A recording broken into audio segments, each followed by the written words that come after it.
morning. This is Wendy Davis. She is a world-famous PhD psychologist who specializes in helping pregnant and postpartum moms. And did I get that? Yeah. And dads. And babies and other partners. And I'm so glad that you agreed to be here. And Wendy was one of the first people to jump in and say, yes, I want to be here and I want to present. So take it away. Thank you. And I can guarantee you that I have never been introduced to someone with their arm around me before at a conference. Really? That's why you're all here. I decided not to do a PowerPoint for this presentation.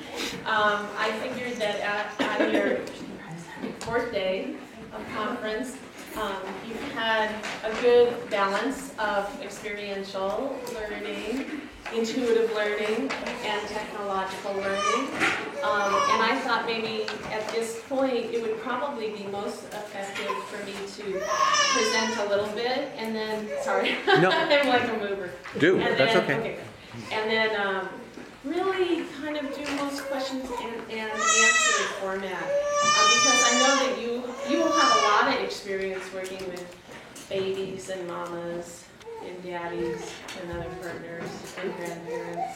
And so what I really want to facilitate is the questions that you already have, either about the babies, the moms, the mothers and babies together, yourself, if you want to ask. I think that's probably at the level of knowledge and experience you all have. Those are going to be that's the most effective way to lead my discussion. So there's a couple things I want to make sure you know, so I'll cover that first, and then we'll be able to have a good dialogue with you leading the way. I found once, actually, I used to give a talk twice a year at the nursing school here at OHSU. And I always had a PowerPoint and my agenda, and one year they asked me to talk to the advanced nurses, and I thought, you know what, I'm just going to ask them questions. I'm not even going to have an agenda. So I went in and did that. It was exactly the same. It ended up being the same outline. In other words, experienced practitioners ask the questions that need to be asked. So that's when I learned that you don't always have to come with an agenda, which is kind of making a metaphorical point. So, more metaphors. When we're talking about mental health for pregnant and postpartum women and new daddies, as I said in my little blurb about this presentation, I think we're really challenged to talk about that in ways that don't shame people who are depressed and anxious, and also reduce the stigma and taboo that we just have about mental health in general. You know, we all would say if you took a survey of Americans, if you took a survey certainly of people at this conference, you'd probably put mental and emotional health way high up on the list of priorities in really giving good treatment to families. But when you think about it, and you think about like you're going to meet your friend, your colleague, your sister-in-law, is it first on the list if you're struggling? Is it first on the list of the things you present to them? If you have a healthy relationship and it's a close person, it might be. But most of the time, all of us walk around with some kind of work we're doing. 1 out of 4 Oregon women report depression and anxiety during pregnancy and postpartum. 1 out of 4 when they're asked privately through the Oregon Health Authority research. But 1 out of 4 pregnant and postpartum women isn't coming to their providers and telling them that they're really depressed or anxious. So we all kind of hide it, we're afraid, we're embarrassed. And then as practitioners, even if you want to talk to people about their mental health, you're not sure how to start the conversation a lot of times, right? Like, well, if I just ask her straight on, will she be offended? And if I ask him, if I ask Daddy, how are you doing emotionally? Is he gonna wanna be part of that conversation? So part of what I wanna talk to you about is how to make that a natural conversation and how to not be afraid of it yourselves. In other words, we don't want to have our whole treatment or interaction with somebody and then kind of as a separate subject. Well, now let's talk about your mental health. We don't.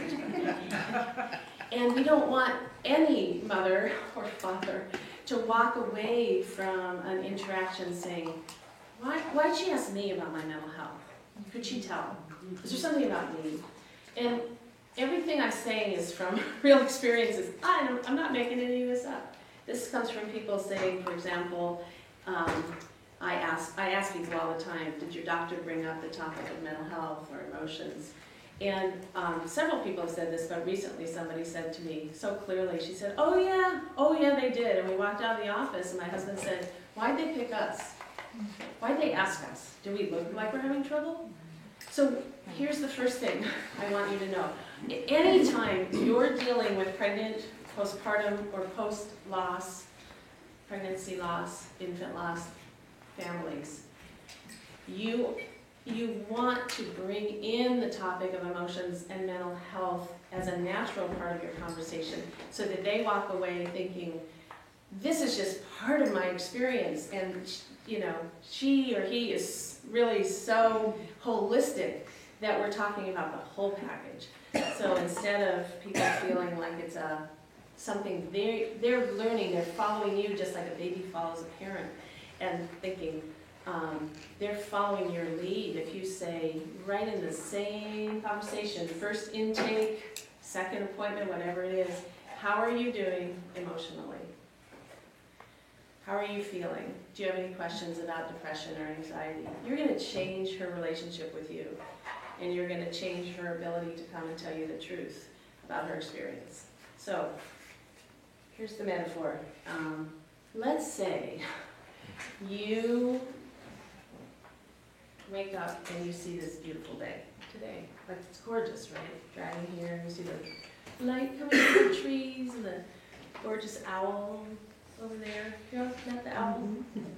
If you haven't, right down the path. And the sound of the birds coming in through the forest canopy. It's so gorgeous. You're with all these beautiful people and beautiful little tangerines. And you just breathe it in, it's just so beautiful. Well, what if you wake up and you're expecting all that, but instead you can't feel it. You see it, but it's kind of like you can't reach it, it doesn't touch you. You're sad anyway, depressed anyway, you're having anxiety anyway. It might happen to any of you as it is. But the point is that you feel not only your original sadness and depression, anxiety, what else do you feel? You're frustrated. I know it's out there, why can't I feel it? Everyone else seems to be so happy and so beautiful, I can feel that. There's that air on my face, it's gorgeous, but I still feel like crap. What's wrong with me? So what if that beauty is your baby? See, women aren't depressed and anxious because they don't like being mothers. That's not it. Any more than you, if you were depressed or anxious or grieving today and was having trouble taking in this beauty, wouldn't be because you don't like sunshine or Portland, Oregon, or Carol Gray. Because something's happening inside that's changing your ability to feel good.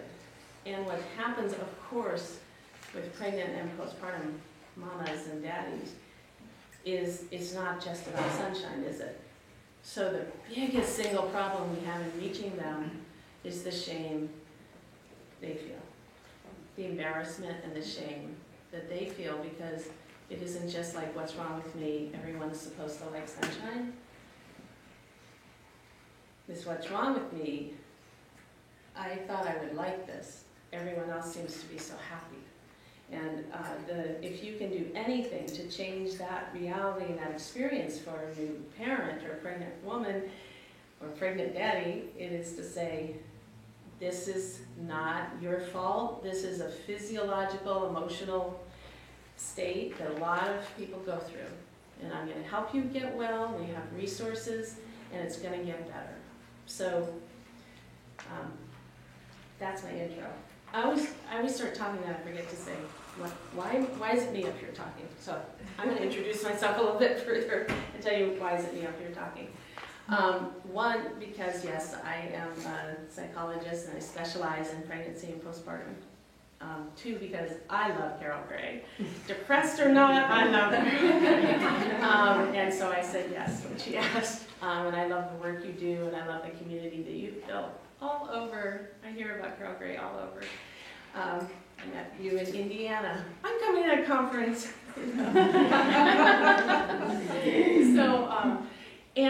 I am the executive director of an organization called Postpartum Support International. So how many of you have heard of that organization? Yay!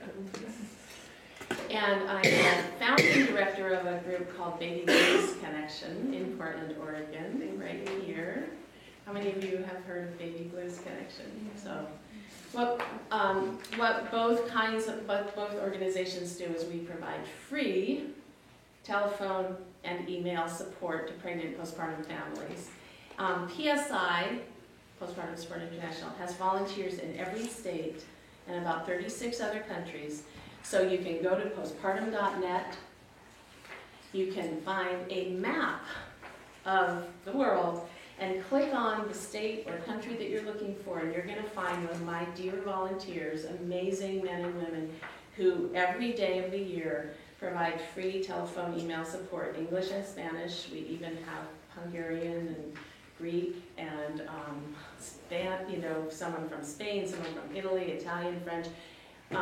We're always, of course, accepting new volunteers and new members. But did you know that we have that resource? So when you think, and someone comes in to work with you, and you think, well, what am I going to do now? If I learn how to assess and ask people and draw people out, what am I going to do if she says yes, I am struggling? That's a great resource, of course. I'm really proud of it. But it's a really, really good one-stop shopping for you as well as for families, where you can call and know that someone will call back and give informed, compassionate, non-judgmental support and resources in their own community. So wherever you live, you as providers or you as families can access that. And as providers, please do, if you want to be kind of known and part of the resource list for PSI or Baby Blues Connection, contact those organizations and get on the resource list. How many of you here are on the resource list for Baby Blues Connection? Yeah. And if you're not, just go on to the babybluesconnection.org, another great resource, and look yourself up. So I want you to know about that. PSI also has lots of, our coordinators have support groups around the country. Some even have Facebook chats or telephone chats. And we also have every week, every Wednesday, free chat with an expert. Then people can call in and talk with a licensed mental health professional from all over the country, and they're wonderful, wonderful chats. Sometimes it's just one person who calls and they get like free counseling for an hour. And sometimes it's 3 or 4 and they have like a virtual support group. And that's for moms and helpers every single Wednesday. Once a month, on the first Monday of each month, there's a chat for dads. So dads can call in, whether they are dads having their own depression or dads who are partners of women having depression or anxiety. They can call in and get advice first Monday of every month. And guess how many people call that? Like, not that many, 0 to 3 maybe. So do you want a handout? Did you get one? Okay. So when you say the first Monday, is that all day long, or is it just a certain time? That'd be cool. No, it's up on our website. Okay. It's the first Monday at 5 p.m. Pacific, 8 p.m. Eastern. First Monday of every month. And the Wednesday chat alternates morning and evening, noon and time. So it's just kind of it's by telephone, obviously, and it's just everyone kind of asking questions and all by phones. So, it always helps me to know who's here and what we're talking about, and what I'm talking about that's relevant to you. So, yeah, I'm just gonna do kind of a quick review of that, and I'll miss people so you can kind of fill it in. How many people here are lactation counselors or consultants? I'm not worried about certification right now, but just are you helping people with breastfeeding? Okay. And how many people here, anybody here working in a hospital setting? Okay, great. How many people are doing massage therapy or craniosacral? What a shock, girl. Oh, it's like everybody. How could that be? How many people as practitioners have men as clients? Great. Great. And let's see, how many psychotherapists, counselors, social workers? Okay, wonderful. And any physicians, osteopaths, chiropractors? Thank you. What have I missed? Midwife. How many midwives? Great. And acupuncturists? Doulas, yes. Occupational therapist. Occupational therapists? Physical therapist. Physical therapists, okay. So how many of you have questions about pregnancy and postpartum mood disorders? Okay, great. I'm so glad. What I'm going to start with is actually the chart. That's the part I want to make sure the information kind of just gets out there, comes from me, and that means the back page of the first page. That makes sense? It looks like this, it's a table. Page 2. Page 2. And on there you see, someone asked me before, any follow-up questions, please don't hesitate to email or call me. I'm really happy to answer questions and talk about any of this, and I just, it's what I do. So don't hesitate, or you can always, if you can't find or any the resources you need from Baby Blues Connection or Well Mama in Eugene or Postpartum Support International, PSI Washington, California. I was looking at your list of attendees, so kind of to get a sense of where you're coming from. Colorado, we have a new volunteer in Durango, Colorado, and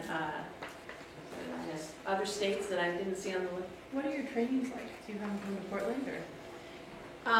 Our trainings, our PSI, thank you for asking, Postpartum Support International does 2-day certificate trainings. It's a whole 2 days of learning the whole range. You end up with a certificate of course completion. And they're offered at different places around the country. It really depends on who sponsors it and who can kind of afford to put the whole thing on.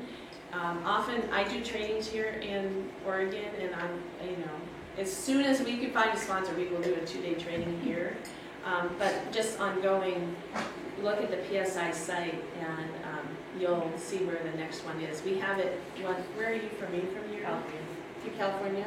Lots of good opportunities for training. There's actually one on September 27th and 28th in Folsom coming up, and there's usually about 2 in a year, maybe 2 or 3 in California. So, and you've been at one of those trainings. Yeah, I really recommend it.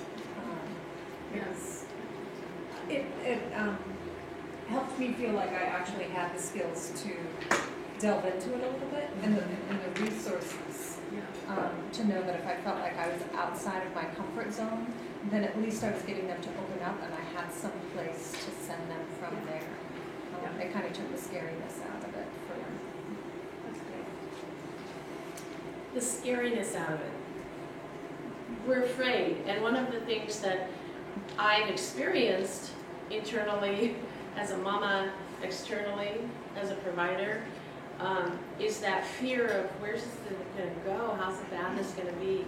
And I can tell you that probably the most common thing I say to providers who call me and ask questions is it's important for you not to be afraid. It's important for you to trust that you will find the resources, and that every symptom of perinatal depression or anxiety and even psychosis is treatable. Every symptom is treatable no matter how severe, and no matter whether it's a mom or a dad. a lot of what I say sounds really super obvious, but trust me, when you are in the altered state of depression or anxiety or fear, guess what you need? Super obvious. When you're in trauma of any kind, the frontal lobe is not the part of our brains that's really working or should be working to help us get back to center, right? So your language in dealing with emotions and mental health really needs to address that most basic part of us to say, this is going to be okay. It's the holding, it's the helping her find the center, helping him find the center comes from saying things like, every symptom is treatable no matter how severe. Yes?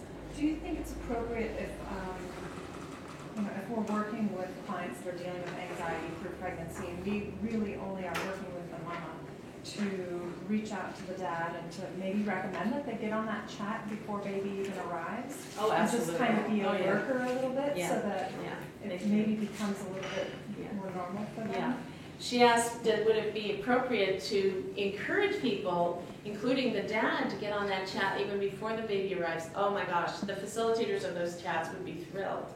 I mean, if we want to really prevent a crisis, we have to give information ahead of time, right? If you've ever been in any kind of crisis, if the part of, as you're asking right then, because you're not feeling rational, you're going back to your survival skills, and honestly, that really is a hard place to be right when you have a new baby or right when you're giving birth. And so any information people have ahead of time is going to mediate that, is going to prevent a crisis.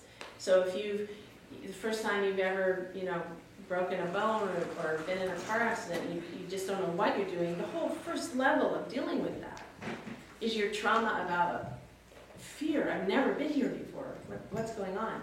If you know ahead of time, oh yeah, I remember, I got through this before. And even if you haven't had it before, if someone says, here's what to do during an earthquake, you'll say, okay, I learned what to do if this happens to me. So what's the single thing you could say to someone preventively to get on the phone even before they have a baby is, if you have any questions about emotions or mental health, sadness, depression, insomnia, reach out. It will help you to reach out. And if you reach out to someone that makes you feel worse, keep reaching out. So you tell them, if that's the one thing you tell them, absolutely. So the only caveat I would say to that is if you have someone who's already anxious, well, it's not really before the experience, it's already happening.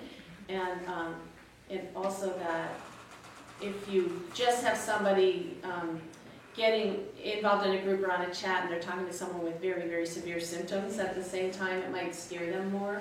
So to really specifically and practically answer your question, if you made that suggestion to someone, I think it's a great suggestion. I would also say, let me know how that goes so that I can follow up with you, so that you're always there to kind of follow their process. So you had a question. Oh, well, I was just, Molly had said if she was treating the mom and the mom experienced anxiety, would it be appropriate to reach out to the dad? And at least in my profession, I would have to have permission of the mom. Yeah, I spoke did to the that dad. without permission. I meant through her and. Yeah. Absolutely. Thanks for clarifying Yes, that. thank you. And that's a really good question, and taking that really, really important ethical point that you would ask her. I think the thing we struggle with as practitioners is, how would I ask? Because if I just say, I want to talk to your partner, so can I release information? That's when moms are like, what? What are you doing? So I think it's really helpful to think about, and I can help you with ways to bring that up. And really the simplest way and the most, I find the most helpful is to say things like, I want you to have all the care and support you need. I'm so glad you brought this up to me. No matter what she tells you, if she's telling you something that you can tell she's vulnerable, first thing, because again, you're addressing kind of that limbic system, you're addressing that part of her that's afraid. What are you going to think? Are you going to be someone who looks at her and says, oh yeah, I've heard about moms like that. Because people do get that reaction. So when whatever she says to you, the first thing you say is what? I'm so glad you're telling me.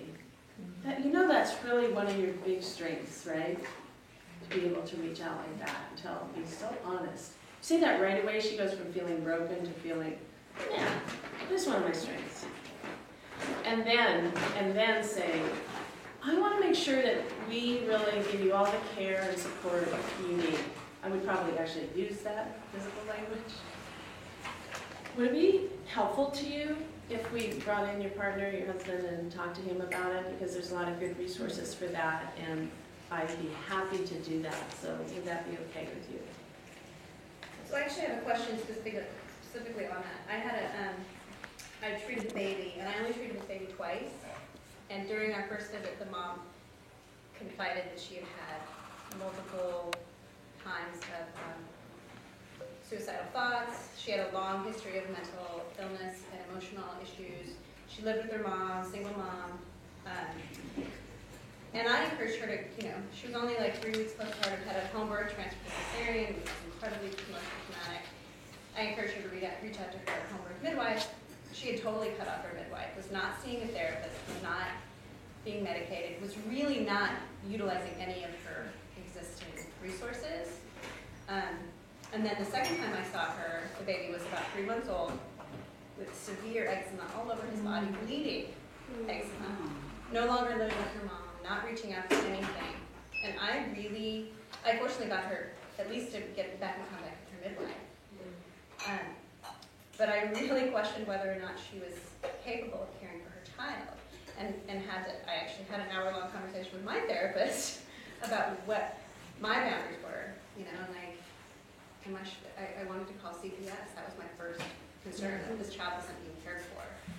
And, it's like, in that, like, I got her to talk to her midwife, but part of me wanted to call the midwife and say, will you please get in contact with her, because she had such a trusting relationship until she transferred, and she felt like she couldn't call her midwife anymore. And so, like, where does that, it's such a gray line, like, 'cause the last thing you want to do is call CPS on someone and have that involved in your life when you may or may not need it, because that just gets so complicated. Thank you for bringing that up. I mean, that as a practitioner was really hard for you. Yeah. Which of my 5 answers do I want to start with? Well, I do, and I am modeling. Really, thank you for bringing that up. Because bringing that up is part of your vulnerability, to bring it up here. And I was pregnant with this child. And I see that. So it was really Really hard.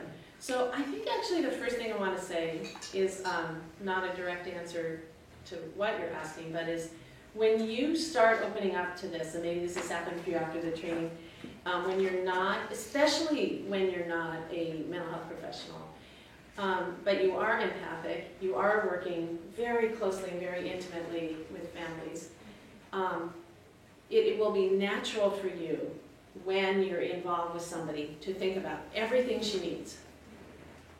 And the way for you to get centered is to think not about everything she needs, but think about what is my role in what she needs. It's so like that question still, I've been doing this specialty for 18 years, it still centers me, I feel right now, like what's my role in what she needs. Almost always, it's your particular skills plus the resources. So you actually did that, it's just that I think what we need as practitioners is know how to not be afraid. And so that's my first thing I want to say. The second thing is I just want to encourage you, and no matter what I say, I think you did exactly the right steps to get there, but I am going to interpret a little differently and make some suggestions about other things that I might have done in that situation. And the first, it has to do with that very thing of not being afraid. So in other words, you see that happening, you get overwhelmed, you're pregnant, and you're thinking, oh my gosh, this could get really bad. That's before you see the eczema. And that must have just made you want to weep. Maybe it did make you weep. It's to move in closer, not be afraid and think, oh, I hope this gets, it's okay. Well, she's with her mom, you can kind of make these arrangements with our own brains about why it'll be okay. But instead moving closer and saying, you know, I'm so glad you're telling me how you're really feeling. I want to make sure you have all the care and support you need. Would it be helpful? I'd like to facilitate you connecting with other practitioners too, because I'm taking seriously what you're saying to me. And I know that you can do this. You have your baby, you got here to this appointment. I'm going to help you take that next step, because I'm just using the actual language I was using with people. I'm really taking you seriously. And I really hear how much you're struggling, and you must be really frightened. She told you that she was feeling suicidal. And she might have been the kind of person, maybe, where you feel like, well, she says all kinds of things, move in anyway. And so now that you know about Baby Blues Connection, PSI, that's your resource. That's your boundaries. You're not going to be that person who she's going to be able to call, but they will. They really, really will. So you see how that works? People will often say to me, yeah, but what about women who are really have severe symptoms? They can't just call some warm line. Oh, yes. Oh, yes, they can. Because they're going to get a call back long before they get to have an appointment with their midwife or doctor, acupuncturist or therapist that day from a mom who has been there and can say, oh, I'm so glad you called. I'll talk to you 3 times a day if you need it until you get the help you need. So that's my second big answer. The third thing I want to say, something so relevant to this group, is that it's really, really normal and common for women to start with what we call the earth muffin, earth mama, I'm going to do it right mentality. I'm going to have my home birth, I'm going to have my cranial sacral, I'm going to do my spiritual work, and I'm going to be one of those moms who doesn't have postpartum depression. And my midwife is proud of me because I'm going to be one of those, I'm doing all the right work. And when you get slammed with the panic attacks, depression, insomnia, and you just don't like this, guess who you don't call? It's not your fault as a practitioner. It's not the midwife's fault that she cut her off. But it's so common. When I first started, because we're ashamed and embarrassed, I forgot to mention this. Carol, don't laugh at me. My introduction goes like this. Why am I up here? Not because I'm a therapist, because I'm a survivor of, like you didn't know that, right? But of postpartum depression and anxiety. And I am that Earth Mother. I'm here in Portland, Oregon with my direct entry, that's how long ago it was, that's my lay midwife, Mary Solaris. And I did all my spiritual work, and I knew about rushes, not pain.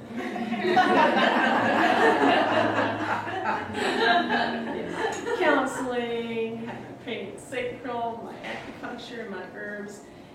And I had, first of all, a groupie strep birth before anyone was ever testing for that, which is an emergency, especially if you're at home. Sick baby, sick mommy, you have to prevent it. So I went to Legacy Emmanuel, beautiful hospital, beautiful transition, beautiful transfer. You can have a really, really complicated birth without it being traumatic. And I am that story. And Mary Solaris is one of those midwives who told me from the beginning, I'm good in an emergency, don't worry. And she was. Transferred me to the hospital, beautiful care, antibiotics.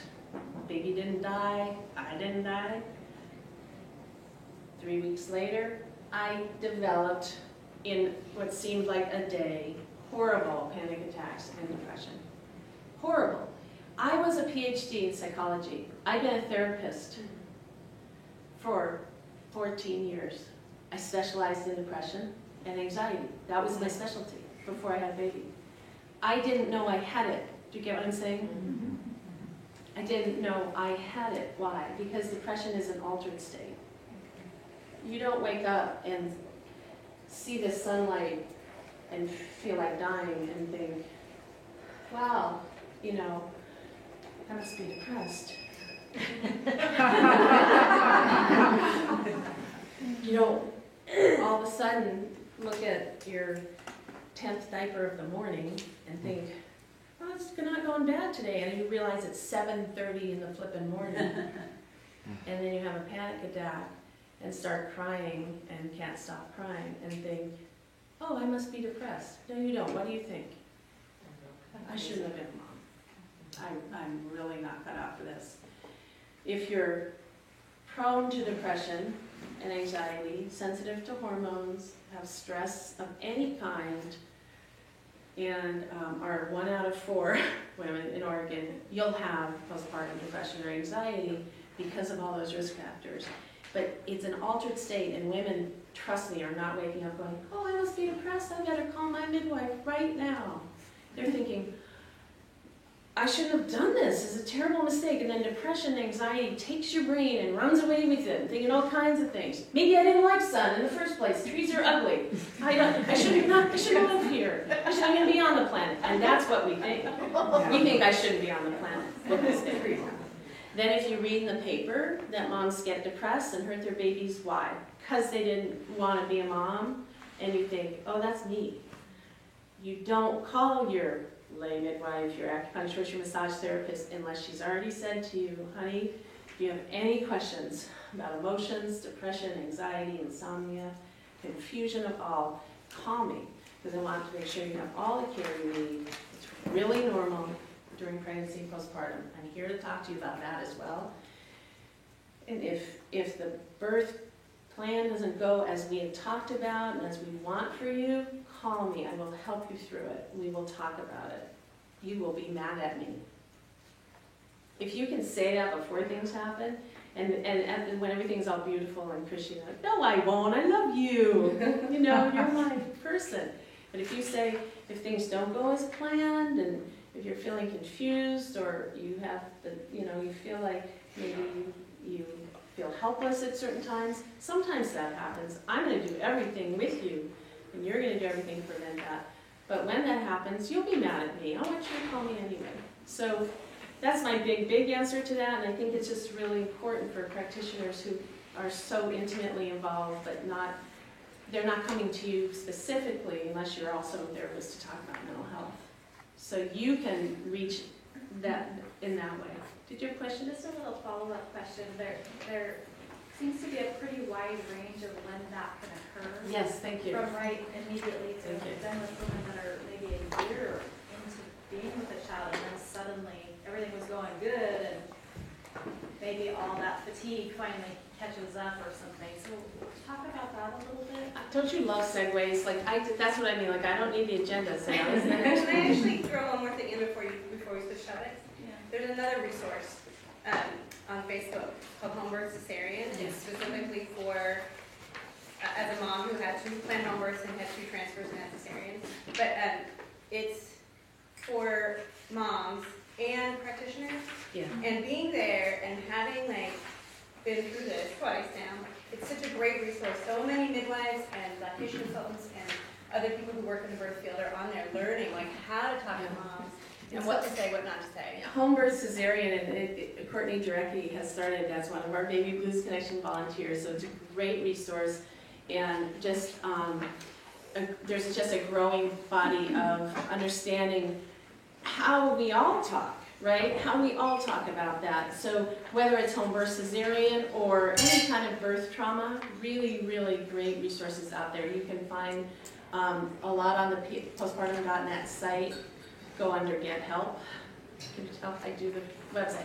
Get Help, and then there's resources for birth trauma and loss as well. There's specific ones, whether it's Home Birth Cesarean, the Facebook group, or whether it's Solace for Mothers, which is a beautiful website for them. They're also on the back, the last handout you have are some of these great websites.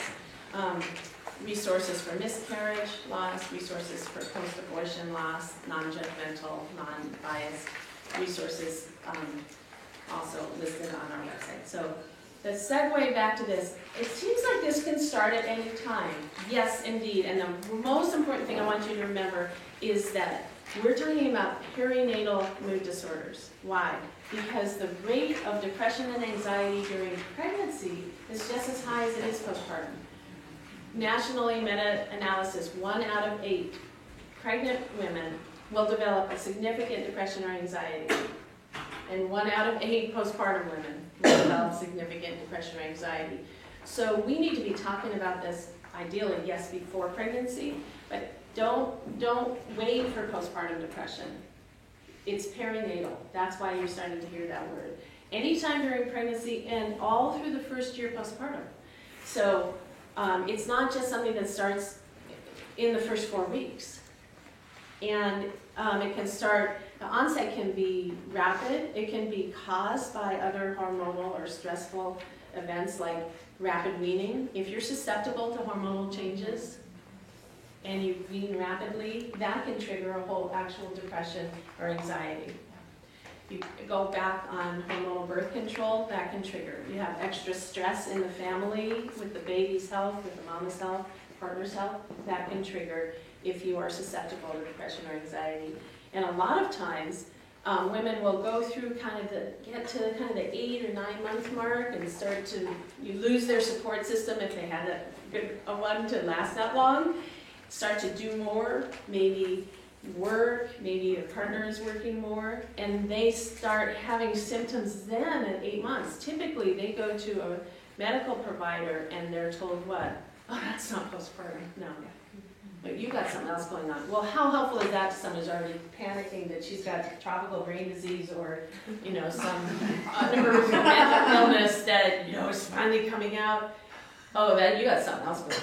I do?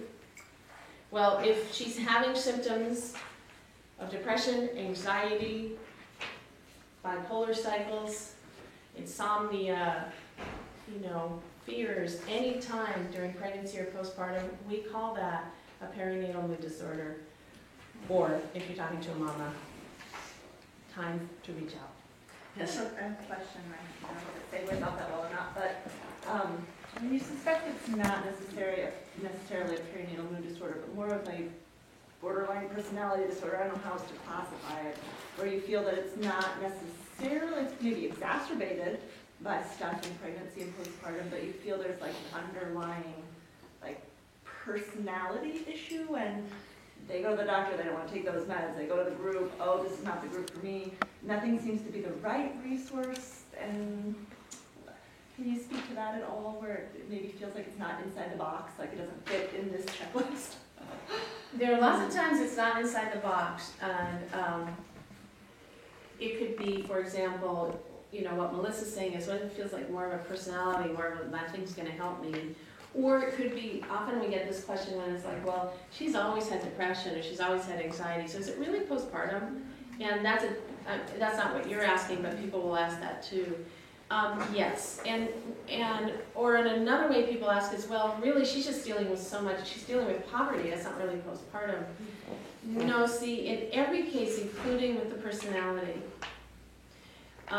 disorder, if you want to call it that, or emotional reactivity disorder, which is the new phrase for borderline personality, which is awesome, which is very descriptive.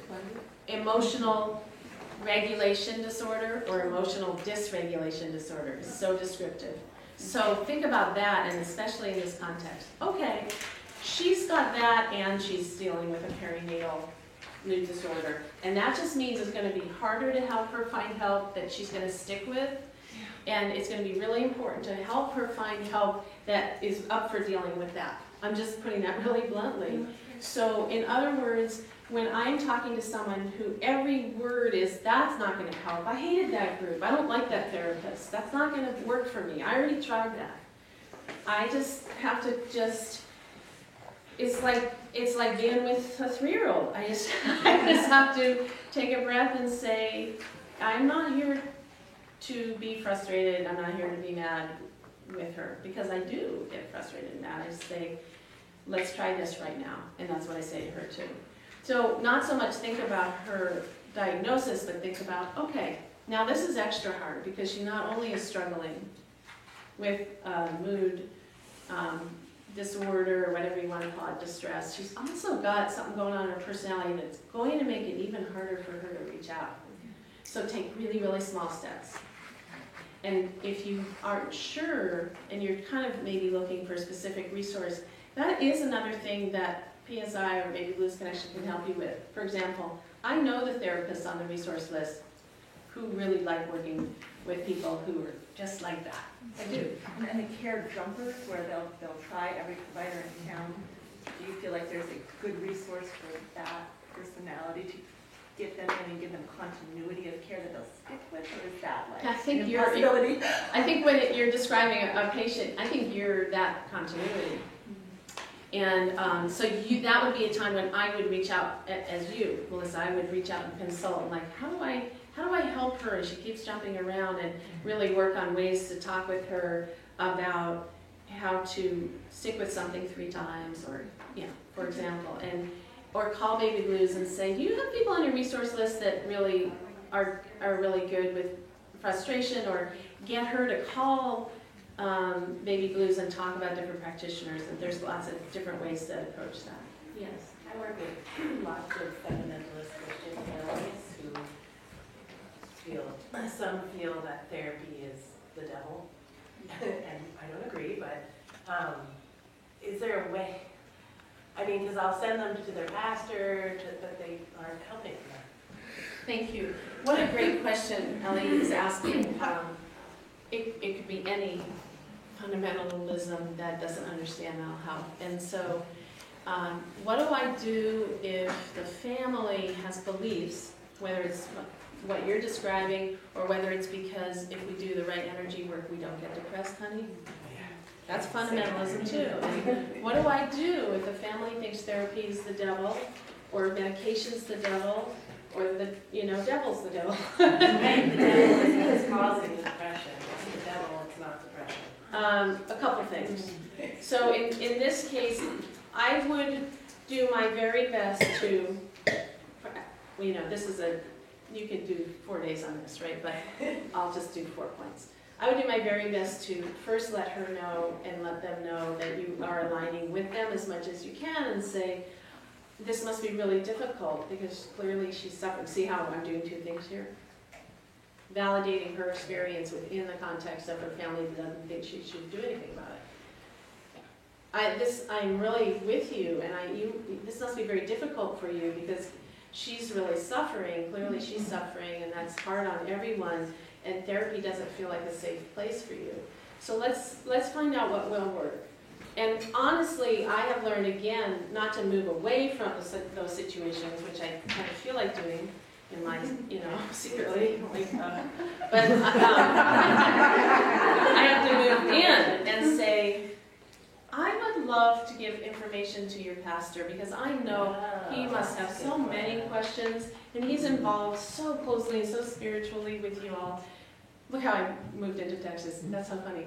And my husband's from Texas. And would that be helpful? I'd be happy to come and meet with him at your house or at the church, and we have some great handouts, and we do. If you needed handouts, we could get you some simple handouts, and that aren't gonna be offensive, or if they are, we want to hear from him. And I've learned to do that from everything from pastors who I can't believe that they're saying that she's with the devil and this isn't a real thing, to Kaiser who says we don't know what to tell moms.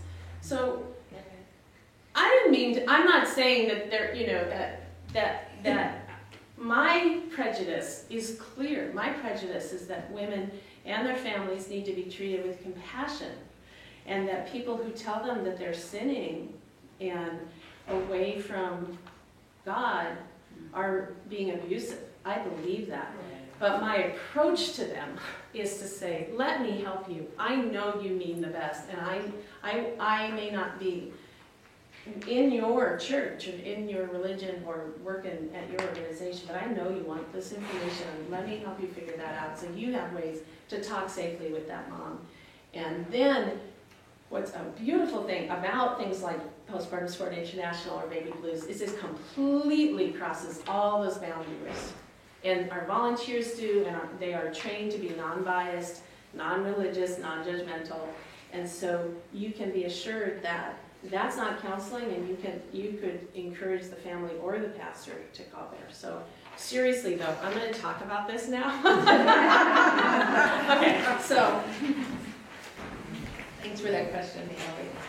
So first on the list, right, is prenatal. Don't forget, don't wait for postpartum depression. Know that you can have significant depression or anxiety during pregnancy, 13 to 15%.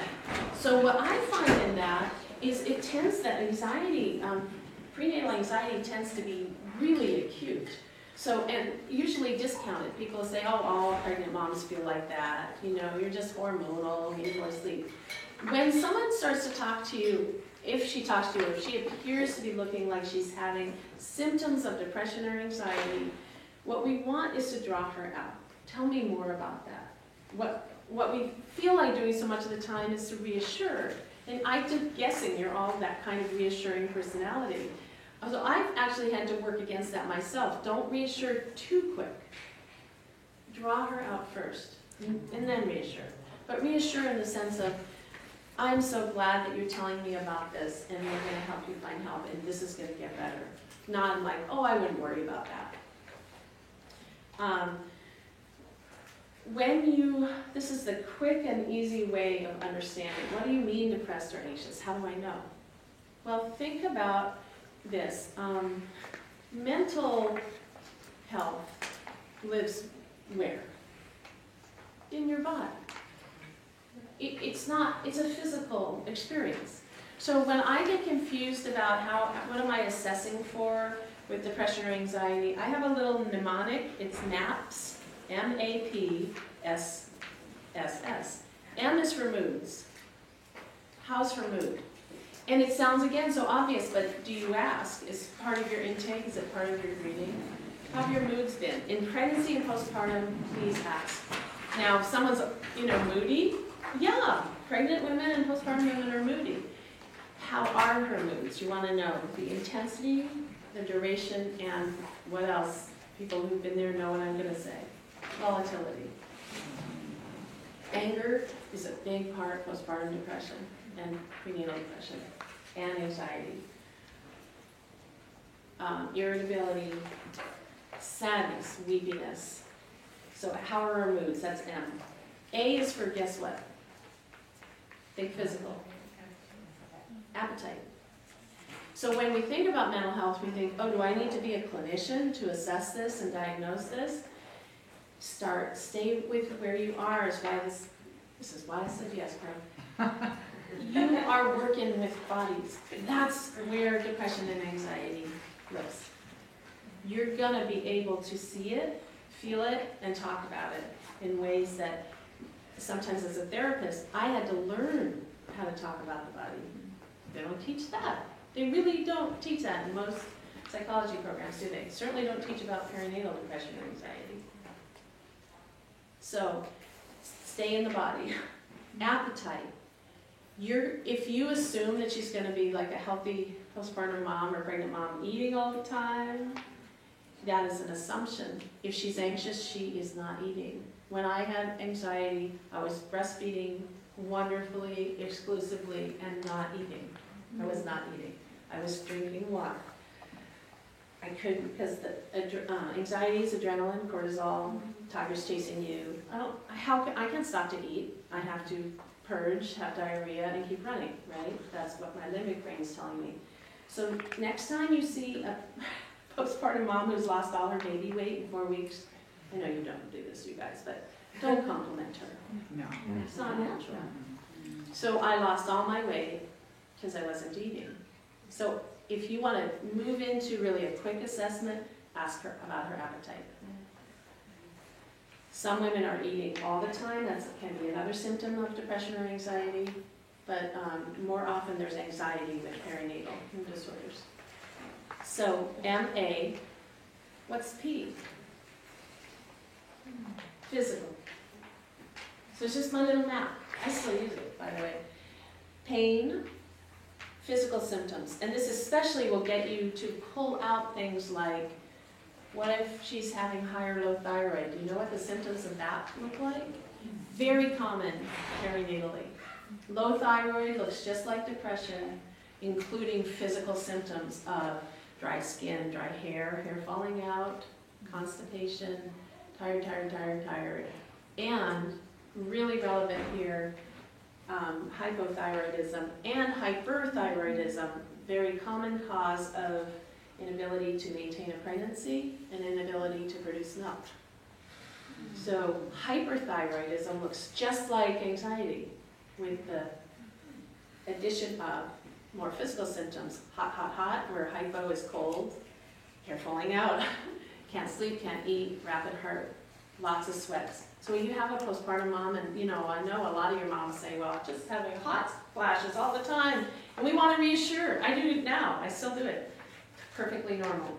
Sometimes she's got hyperthyroidism, she's sweating all the time, and feeling anxious, losing weight, diarrhea, as opposed to constipation with the hypothyroidism, and again, inability to maintain a pregnancy and produce milk. Yes? One thing on that, a lot of times moms are on thyroid medication. It's not adjusted properly afterwards. And, you know, savvy provider will be on top of that. But sometimes moms are taking their regular dose and they're totally swinging into hyperthyroidism and thyroid storms and craziness. And one common thing is it's not just the anxiety, but the inability to have a letdown, a milk letdown. Yes. You hear the moms are like, you know, my baby's fussy, you know, I can't let down. You know, that's It's a good thing to rule out, and I really appreciate what you're saying, Melissa. The other part of that is that I just feel that in some ways the more emotionally based and intuitively and energetically based our work is, the more we naturally think, well, she's anxious, so she's not letting down. And we need to rule out the physical and say, well, tell me more, let's find out, and has she had a good workup of her thyroid, and if you need information about that, again, call, reach out, ask someone, what should I be doing here? Anemia is another thing to look at, absolutely in pregnancy and postpartum, such a simple thing to address, and so often missed. Yes? I was also just going to say, in terms of the thyroid, I don't know about here, but in Ohio, a lot of providers will not check for thyroid antibodies, so that can go undiagnosed because the thyroid hormone can still be normal, the TSH will be normal, and they won't check for antibodies until it's out of range. Right. Yeah. Thank you. We have great PSI resources in Ohio, by the way. Cool. Really, really good one. Beautiful program called Poem. Yeah, I find it's been really helpful to tell women that, well, who are exhibiting symptoms that, well, you need to go to your healthcare provider because we need to rule out thyroid, anemia I could check more easily. And that's reassuring to women, and it reels in another healthcare provider who hears the story while we're checking this more socially acceptable thing like being hyper or hypothyroid. Well, the women are kind of more willing to look at that than a mental health issue. Yeah. Absolutely. And every time you talk about the next step or the next intervention, you have a chance to say, remember this, because you can tell I've gone through this fear. You say to her, I'm looking at you because you were talking about prevention. If it's not that, we'll keep going. Yeah. Because the mom, the survivor in me says, that's what it is, my thyroid. And then you go, how many moms do you hear say this? Or how many times have you said it? Actually, I'm more anxious now because my thyroid's fine, everything's fine. Mm-hmm. So you want to preempt that, and every time you're going to say, we'll do this, and that might be what we're looking at. And you're so right, the physical is kind of reassuring. Sometimes people are like, oh yeah, that's right. I just don't want to be one of those moms that's depressed. Just don't let me be one of those moms that's depressed. Yeah. So you want to say every time, and if it's not that, we will keep going, and you're going to feel better. You will feel better. Everyone comes through this. Because you want her to be able to go home, and while she's having her insomnia, or her fear, or her crying jag, she'll remember you saying, I'm going to be with you all the way. That's what my naturopath, chiropractor, acupuncturist, cranial sacral therapist, wonderful, that's all one person, said to me, I will be with you all the way. And really hung on to that. And I know for me, like I had postpartum depression and postpartum hypothyroiditis as well. Right. So it can be both. Thank you. It is most often both. Mm-hmm. Thank you for saying that. Again, it's not one or the other, it's both. Mm-hmm. And so good that you got the help that you needed for that. Let me go through this and then we'll finish with questions.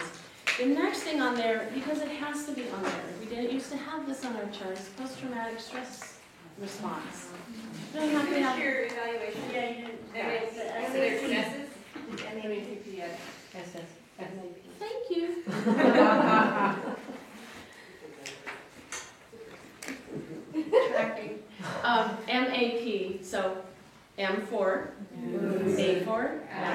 P for? Physical.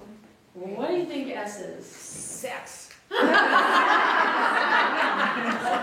have another S. You know why there's 3 S's?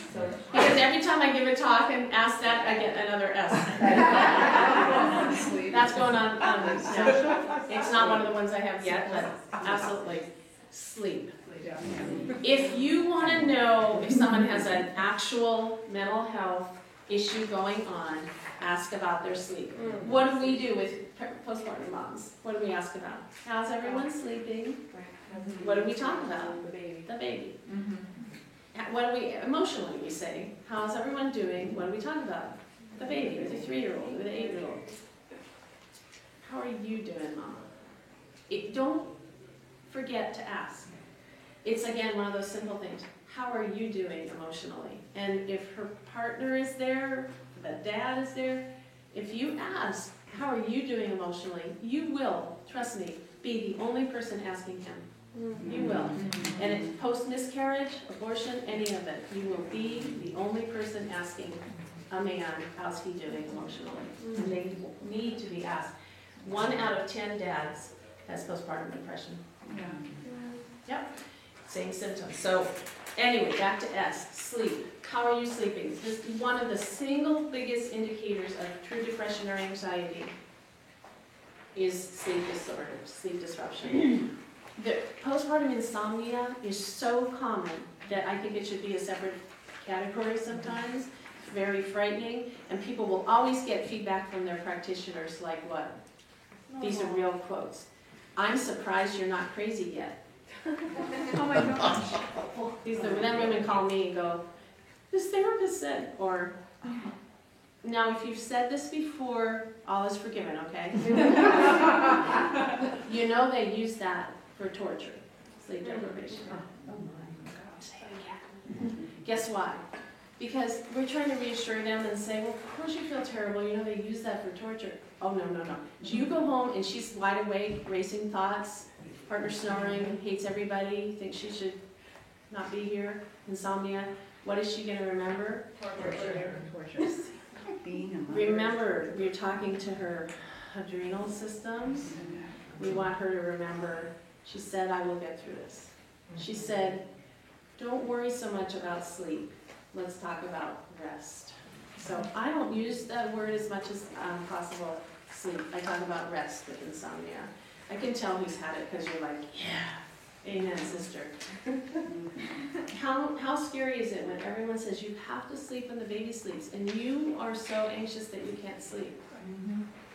You lie down and you start thinking, I have to sleep. They say it won't get better without 5 hours of uninterrupted sleep.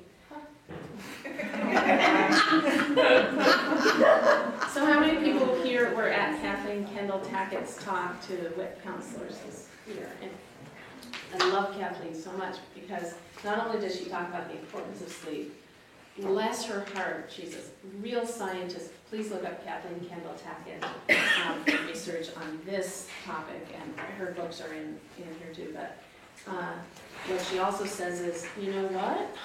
You will get better whether you have 3 hours, 5 hours, 8 hours. She talks about what's really important actually is the beginning of the night.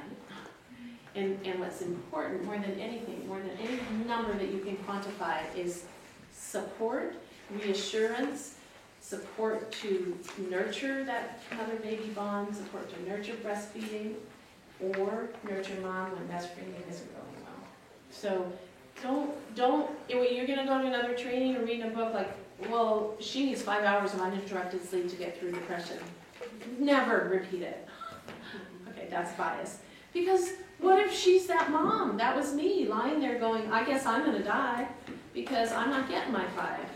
I'm up every hour. I'm up every 2 hours. I'm now up for 3 hours in a row. So the first S is sleep. If you find out, is she sleepy all day? There's a problem. Not just tired, like new mom tired, but can't stay awake. And if she's not sleeping, and you don't go crazy, and you will sleep again. And I will say, because everything I say with insomnia is talking to that deep brain and deep adrenal system and saying, your body's going to remember how to sleep again. We're going to get you through this. What's really important is that you allow it to rest. Let's practice the breathing. Let's find one safe place. And if you have one safe place to return to once a night, you'll be able to find that. So I will really work with people, and you are the perfect group to do this, but not so that you're saying, we're going to get you to sleep 5 hours.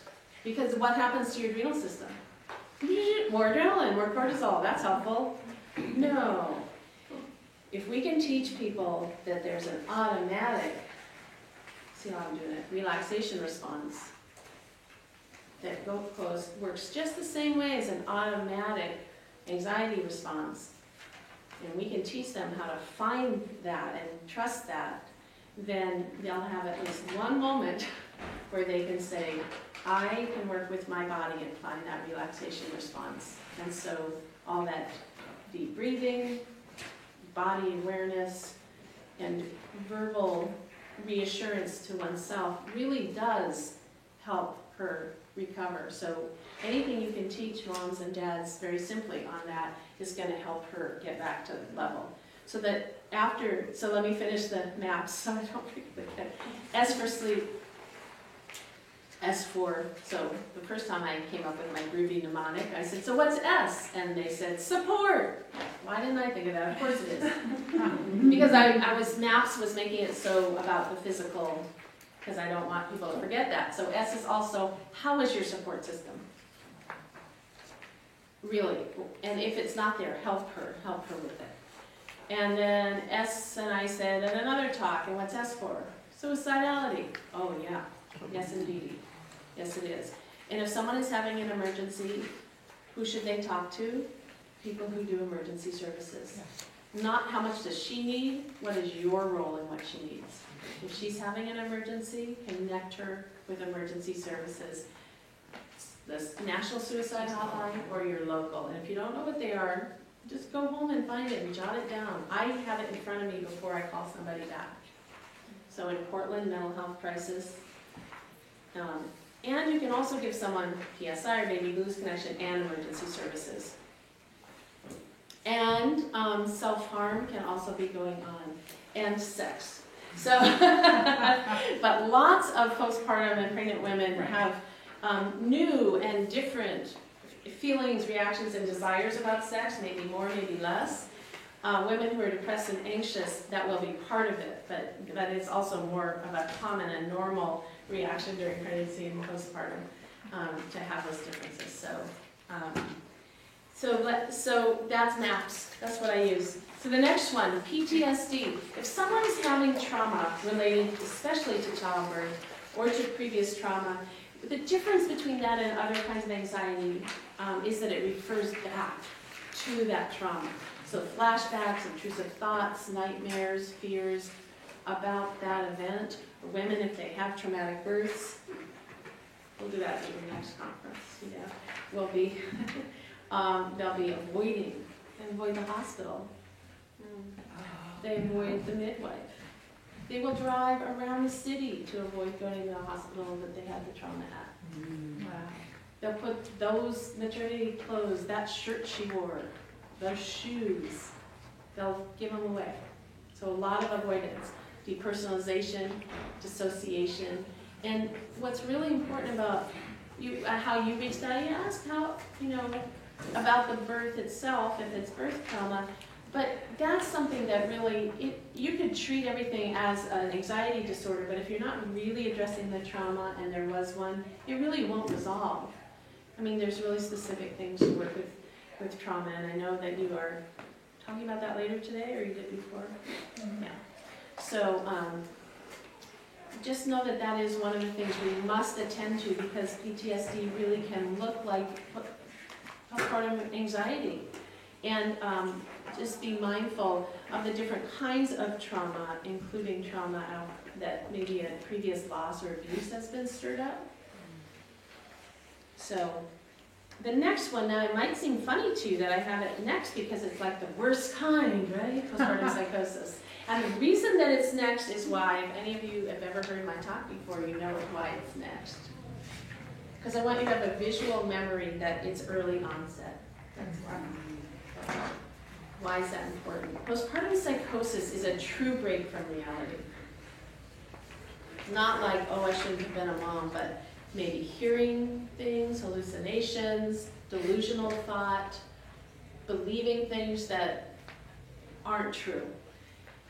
To tell a short story, but it's not like, ooh, I have a belief in this, and it's kind of a spiritual belief. It's really thinking that the world is out to get you, that your baby is sent here, but you must kill it to save the world. This is what women with psychosis think. Where I said 1 out of 8 women gets depressed in pregnancy and postpartum, psychosis is a whole separate illness. It's not really, really bad depression.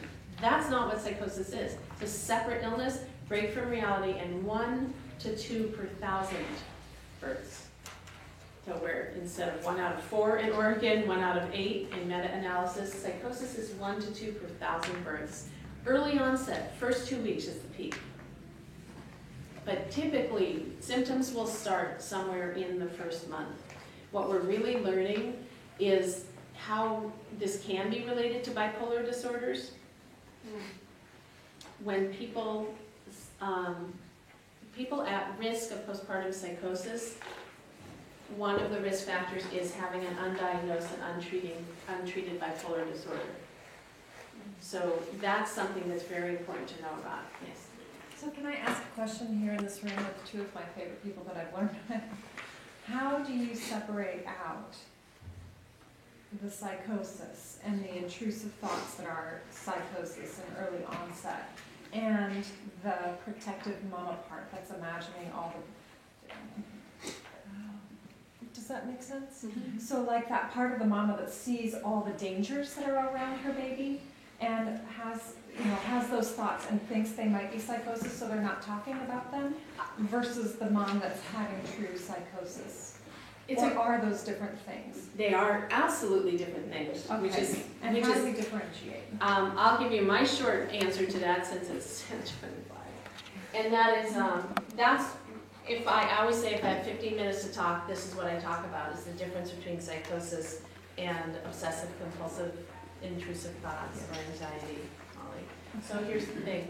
Psychosis is a complete break from reality. And when mom is having those thoughts, and she's psychotic, she believes them.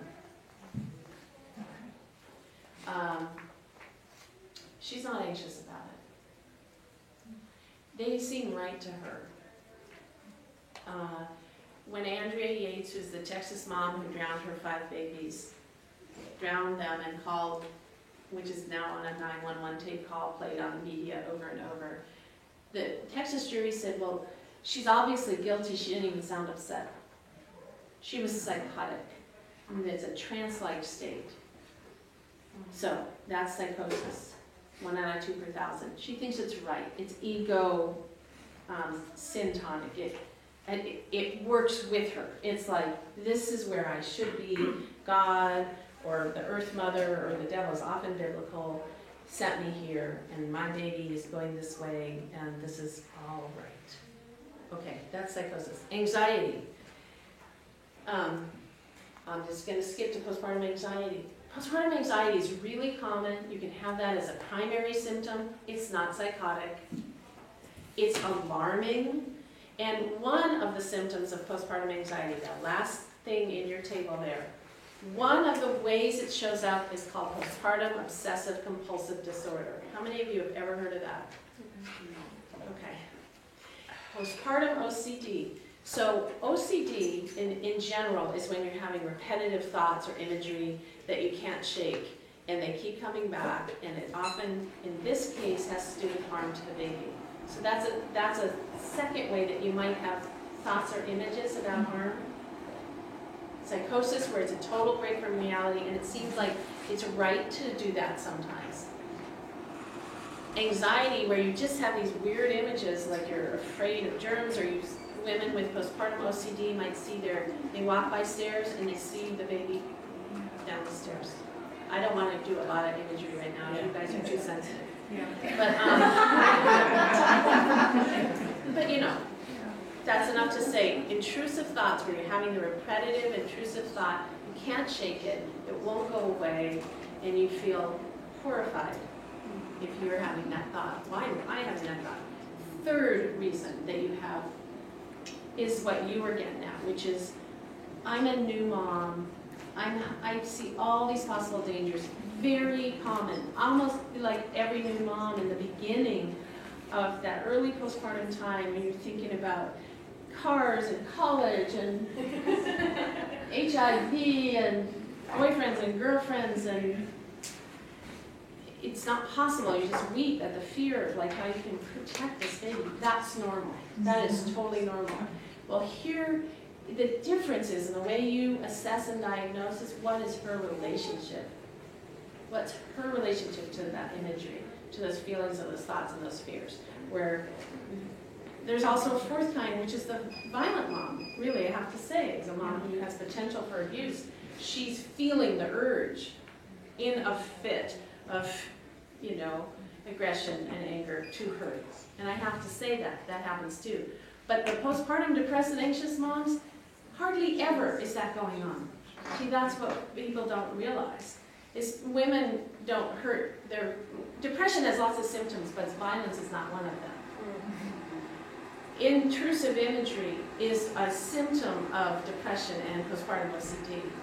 And how you tell the difference is, for one thing, the new mama, the hypervigilance, I want to protect my baby, and it makes me weak, it gets better. You move on from it, you find ways. The OCD, you can't seem to shake, it just keeps getting worse and worse, it's an anxiety symptom. But one of the things I have to tell you about this is that there's been brain mapping research about these intrusive thoughts with postpartum OCD. And the brain mapping shows that the part of the brain overfiring with women who have intrusive violent thoughts, guess what it is? Is it the seat of aggression or maternal instinct?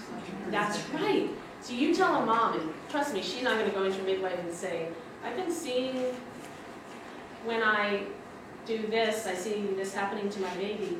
We're so afraid, and women of low socioeconomic status are even more afraid. You know why? They go in and tell their nurse their baby will get taken away, right? So when I can tell a mom, this is how I bring it out, I say, do you have any other questions for me? Or I might say, lots of women who have postpartum, in postpartum, have a symptom where they keep having a repeating thought or picture that's hard to shake and it scares them. Has that happened to you? Anytime you have a hard question, in Counseling 101, you say, lots of people feel la la la. Do you ever feel la la la? It's a lot easier than saying, you know, having violent thoughts. Suicidal?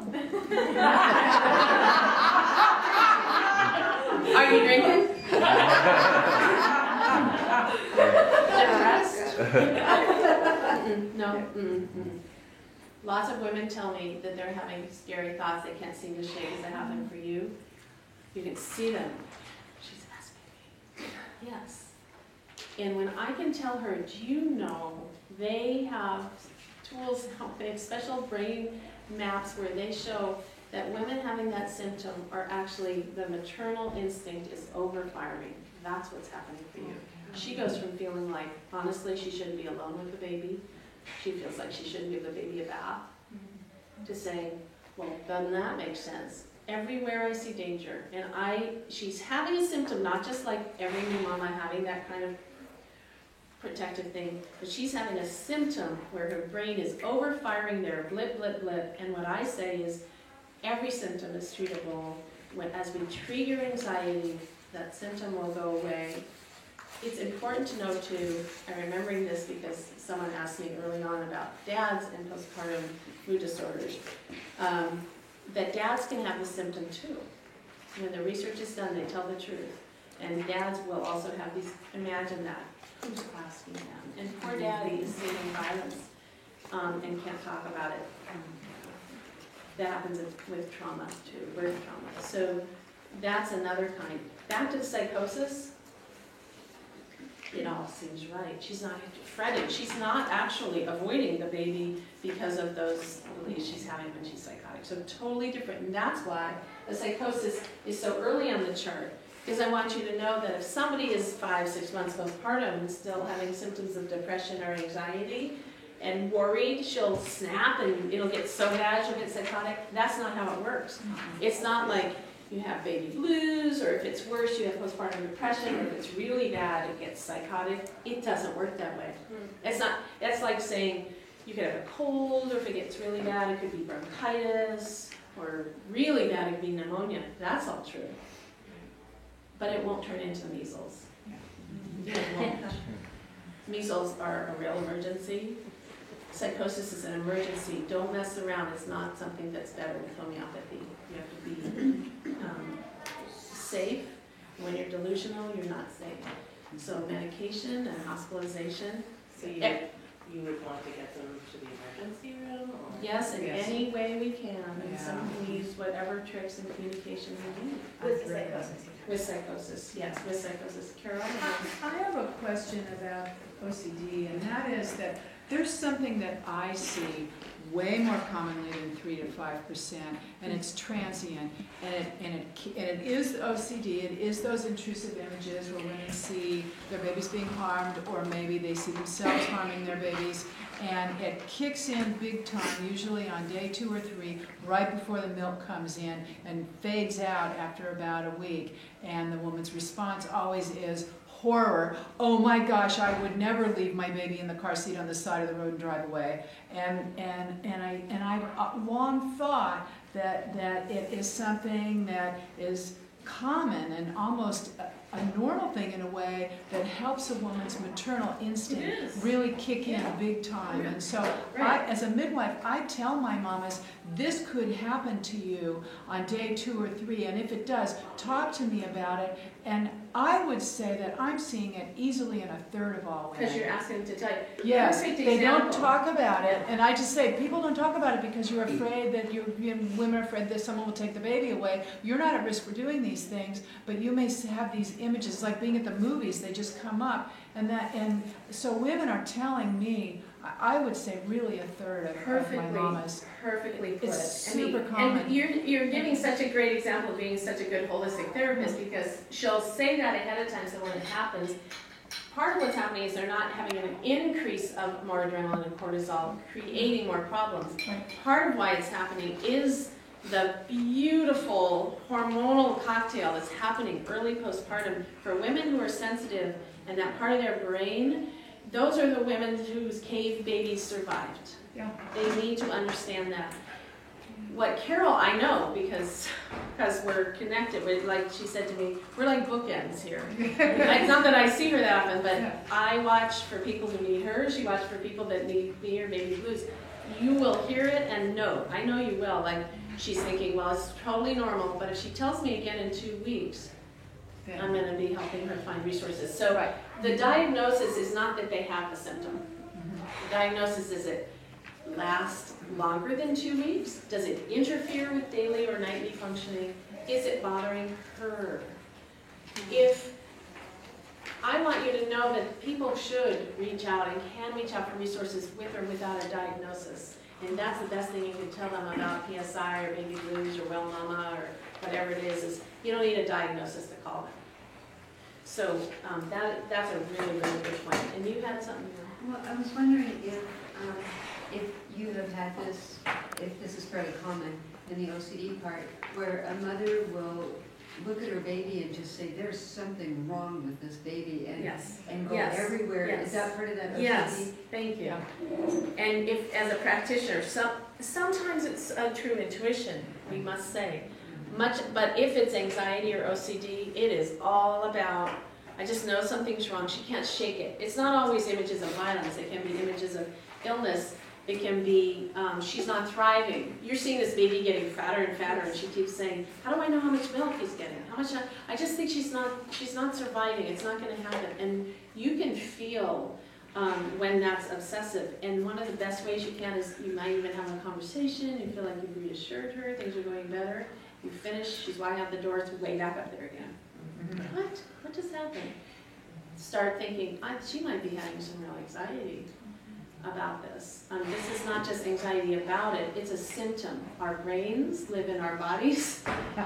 It's not her fault.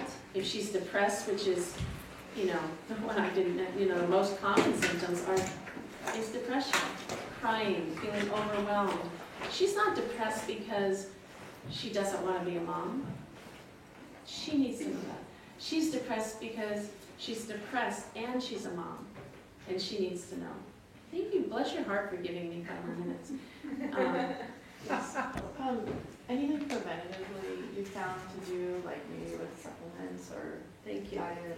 Anything preventatively that's been shown to be helpful, I could answer the way you asked that I found to do, but as a speaker, I feel obliged to say there are lots of different ways that are helpful. As a survivor, it's important to say what I did was what worked for me. The most important thing is that you're going to have to find the conversation and the medicine and the support structure that mama and that daddy needs, that partner needs, and it can be different for different people. Don't assume that if somebody is coming from a place of usually accessing naturopathic health and healing that they don't want meds, psychopharmaceuticals. Don't assume that, because they might pick that up as judgment and shame. Don't assume that somebody that you met in the hospital isn't looking for homeopathy and acupuncture. So we need to know what the resources are. The research shows, Kathleen Kendall-Tackett is a beautiful resource for this, that yes, omega-3s absolutely make a big difference. Nutrition, just good basic nutrition and hydration make a big difference. That having good prenatal vitamins and folic acid also affect depression and anxiety, not just all the physical, other ways that folic acid helps. And of course, we want to make sure that she has the right minerals and supplements, so anything that's basic to that. I'm not going to tell you different herbs really that have been helpful, because I think that practitioners need to work with patients about that, but I can tell you that people have used everything from antidepressants to homeopathy, acupuncture, supplements, and the easiest, quickest thing to say is using some kind of good source fish oil supplements. Really had some research now, not just with depression, but bipolar disorders and perinatal disorders. So I kind of leads into my question about how much could be a nutritional problem versus a anxiety problem or a hormonal disruption. I mean, to say, I think maybe some people might be more open to saying, if you were approaching it that way, but, literature, research-wise.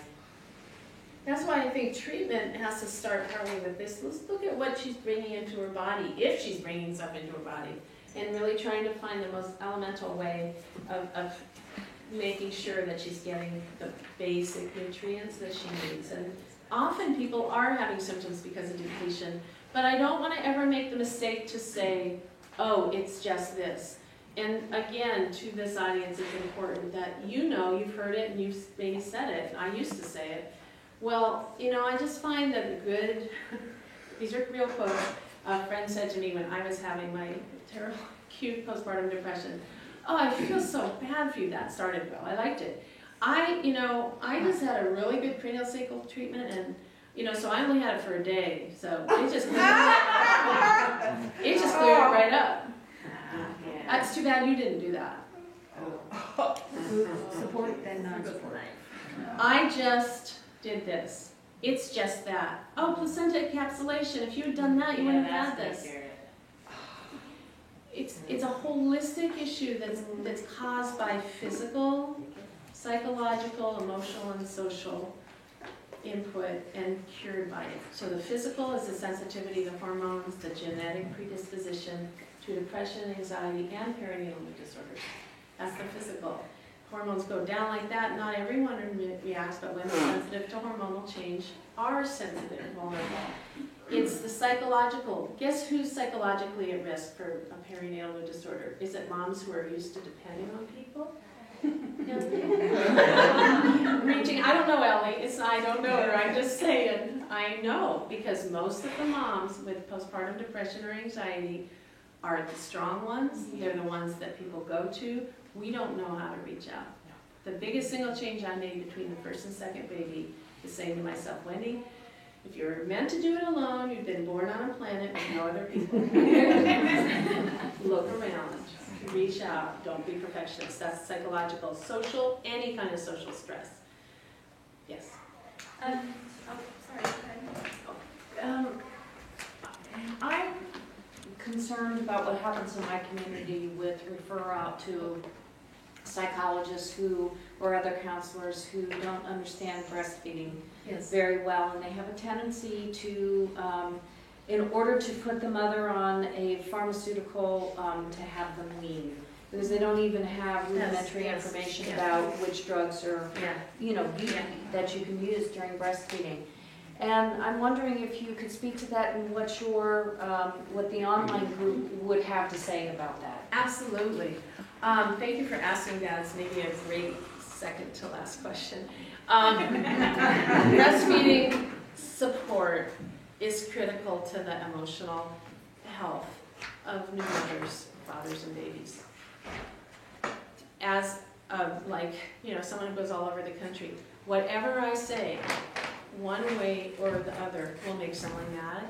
In this group, I know where that is, but when I talk at conferences, it's not just that I'm being careful, it's that I've learned from that.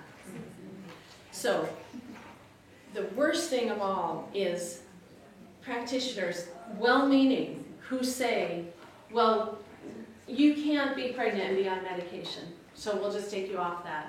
Or we can't have you breastfeeding on medication, so you have to make a choice. That is a crisis for a mom, and it's a crisis for a baby.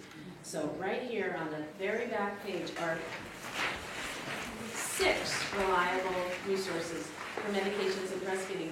And that's not just telling you so that you know, that's so you can go back to your community, and like we said before about the moving in, not backing away. Next time someone says, well, my pediatrician, midwife, nurse, husband, pastor, or acupuncturist says that I can't be pregnant or breastfeeding and take medication, say, you know what? I would be happy to talk with them and share resources for them, because you can go to any of these websites or call these numbers and get reliable information. So, for example, University of Illinois Chicago, that 800 number, any provider can call and get a consultation about breastfeeding during One of pregnancy. the best ones isn't on here, LactMed. LactMed is also good. I just was trying to, Yeah.